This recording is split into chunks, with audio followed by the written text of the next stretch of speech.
Hi everyone. आज हम बात करेंगे आज की वीडियो लेक्चर में फंडामेंटल ऑफ पैथोलॉजी के जो प्रीवियस ईयर के क्वेश्चन हैं उनके बारे में आगे देखेंगे। कौन कौन से क्वेश्चन पूछे गए थे तो देखते हैं क्या है अगला नेक्स्ट क्वेश्चन। 40 क्वेश्चन हो गए थे। आगे क्वेश्चन ये है, भारत में दर्ज की गई पहली पादप बीमारी कौन सी थी?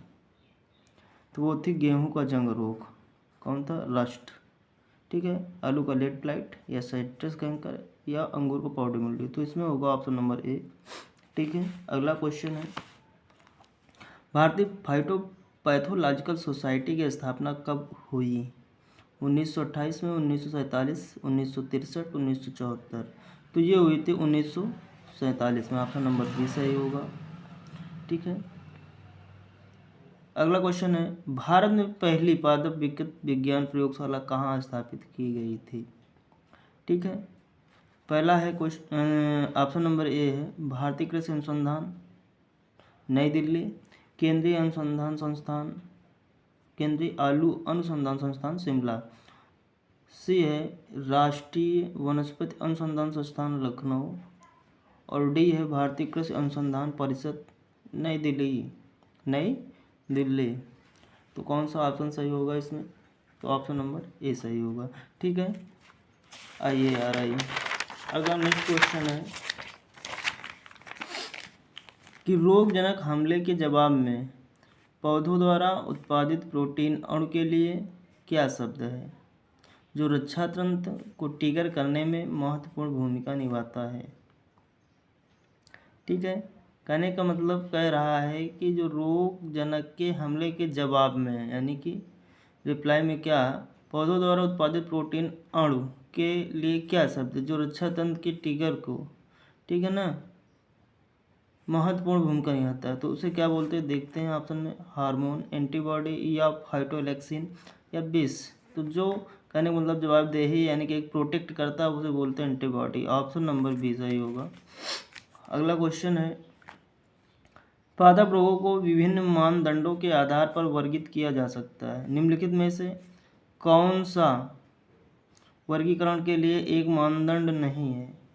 रोग सूचकता, प्रेरक एजेंट, भौगोलिक वितरण, फूलों तो जो प्रेरक एजेंट है ये जो है सामान्य मानदंड नहीं है। ठीक है। अगला क्वेश्चन है, भारत में पादप विकृत विज्ञान का जनक किसे कहा जाता है? बात भारत की कर रहा है जेसी बोस, एजी बटलर, एच मार्शल वार्ड या ए एन झा। तो इसमें होगा ऑप्शन नंबर बी सही, एजी बटलर होंगे। अगला है फाइटोबैक्टीरियोलॉजी शब्द किसके द्वारा दिया गया है? ठीक है ना। तो देखते हैं एसपी चौधरी राय या आरसी मल्होत्रा या बीएम सिसोदिया या आरएन वर्मा। तो इसमें जो फाइटोबैक्टीरियोलॉजी शब्द का जो किसके द्वारा दिया गया है वो है आपके SP Chaudhary. Option number A सही होगा। अगला क्वेश्चन है, वायरॉड में शामिल है, ठीक है, केवल प्रोटीन या केवल डीएनए या केवल आरएनए या प्रोटीन और डीएनए दोनों।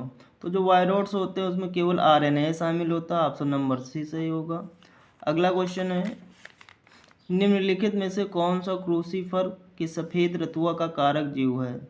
क्रूसीफर जिसे बोलते हैं ब्रेसिक एसिड, उसमें जो रस्ट होता है उसका एक तरह से जान लीजिए क्या पूछ रहा है, पैथोजन की बात कर रहा है, यानी कि कौन सा कारक है ना, ऑर्गेनिज्म कौन सा होता है। तो अल्टरनेरिया, अल्बुगो या फाइटोप्थोरा या सिजिंट्रियम। तो इसमें होगा अल्बुगो। क्या होगा? अल्बुगो होगा। अगला क्वेश्चन है, ईयर कॉकल ऑफ व्हीट किसके कारण होता है? या निमेटोड के कारण होता है, ये जान लीजिए। अब किस पैथोजन के कारण होता है देखते हैं, इग्ना टिट्सी, फाइटोप्थोरा इन्फेंटस, पक्सिनिया ग्रामिनी, स्क्लेरोस्पोरा ग्रामिनिकोला। तो ये होता है इंग्विना टिट्सी के कारण होता है। ठीक है ना। नेमेटोड है, ठीक है ना, सूत्रकृमि। ठीक। माइकोप्लाज्मा किसके प्रति संवेदनशील होने में विषाणुओं से भिन्न है? शुगर से या टेट्रासाइक्लिन से या अमीनो अम्ल से या प्रोटीन से। तो ये जो है टेट्रासाइक्लिन से भिन्न होता है। किससे भिन्न होता है? टेट्रासाइक्लिन। ऑप्शन नंबर बी सही होगा। अगला क्वेश्चन है, पादप रोग के प्रतिष्ठित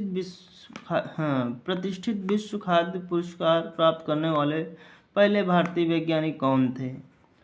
MS स्वामीनाथन, BP पाल, RH रिछारिया, GN शर्मा। कौन थे? तो इसमें जो थे आपके ऑप्शन नंबर ए सही होगा, MS स्वामीनाथन, क्योंकि इन्हें ये कहने का मतलब जो शांति का पुरस्कार दिया गया था। ठीक है। अगला क्वेश्चन है, पौधों के रोग फसल उत्पादन को कैसे प्रभावित करता है? जो रोग होता है फसल को कैसे यानी प्रभावित करता है? फसल की पैदावार में वृद्धि और गुणवत्ता में सुधार करके। ये तो हो ही नहीं सकता, अगर रोग लगेगा तो सुधार और गुणवत्ता नहीं हो सकती। फसल की पैदावार और गुणवत्ता को कम करके, हाँ ये हो सकता है। अगला देखते हैं, पौधों की वृद्धि और विकास को बढ़ावा देकर। पौधों की वृद्धि, ये भी नहीं हो सकता। अगर जब रोगी होगा पौधा तो विकास को बढ़ावा नहीं देगा, न वृद्धि को। अगला है ऑप्शन, कीट नियंत्रण उपायों का आवश्यकता को कम करके। ये भी नहीं होगा, तो ऑप्शन नंबर बी ही सही होगा। ठीक है। अगला क्वेश्चन है, भारत में अध्ययन की गई गन्ने की पहली प्रमुख बीमारी क्या थी? लाल सड़ांध या स्मट या गन्ना मोजेक या विल्ट। तो जो पहली बीमारी थी वो रिटराट ही थी, लाल सड़ांध थी। ठीक है ना, कौन सी थी? रिटराट। अगला क्वेश्चन है, जिंथोमोनास किसके लिए जिम्मेदार है? वायरल डिजीज के लिए, कर्नल बंट ऑफ व्हीट के लिए, या ईयर कॉकल ऑफ व्हीट के लिए, या बैक्टीरियल ऑफ ब्लाइट के लिए। तो जिंथोमोनास जो है एक आपने देखा है, ये जो है बैक्टीरियल है जिंथोमोनास। तो इसमें आपने पढ़ा होगा जिंथोमोनास ओराइजी, तो बैक्टीरियल ब्लाइट ऑफ राइस का है। ऑप्शन नंबर डी सही होगा। कवक बोर्डो मिश्रण की खोज किसके द्वारा की गई है? H मार्टिन, A मिलॉडेट, या C A पीटरसन, या HD गैरेट। तो सन 1882 में खोज की गई थी, और किसके द्वारा? A मिलॉडेट के द्वारा। ऑप्शन नंबर बी सही होगा। अगला क्वेश्चन है, प्रोटीन आवरण रहित RNA कणों को क्या कहा जाता है भाई? रिकट्सिया, या वायरॉइड्स, या वायरस, या माइकोप्लाज्मा। तो इसे कहते हैं क्या? जो प्रोटीन के आवरण रहित RNA कण होते हैं उनको कहा जाता है वायरॉइड्स, वायरॉइड। ठीक है। फिर अगला क्वेश्चन है, पोटैटो स्पेंडल ट्यूबर रोग किसके कारण होता है? ठीक है ना, ये देखो, ये जो है पोटैटो स्पाइंडल ट्यूबर रोग पूछा जा रहा है, आलू का है। ठीक है ना, किसका है? आलू का स्पाइंडल ट्यूबर जो रोग होता है आलू में होता है। अब पूछ रहा है किसके द्वारा होता है? जीवाणु, कवक, वायरस या वायरस। ये ना तो जीवाणु का है, ठीक है ना, बैक्टीरिया नहीं है, कवक फंगस भी नहीं है, वायरस। तो आपका ये जो वायरस से होने वाला जो है डिजीज है, किससे होगा? ऑप्शन नंबर डी होगा। और ये आपका वायरस भी नहीं है। क्लियर? ये जो है आपका किससे होने वाला है? ये होने वाला है वायरस से होने वाला है।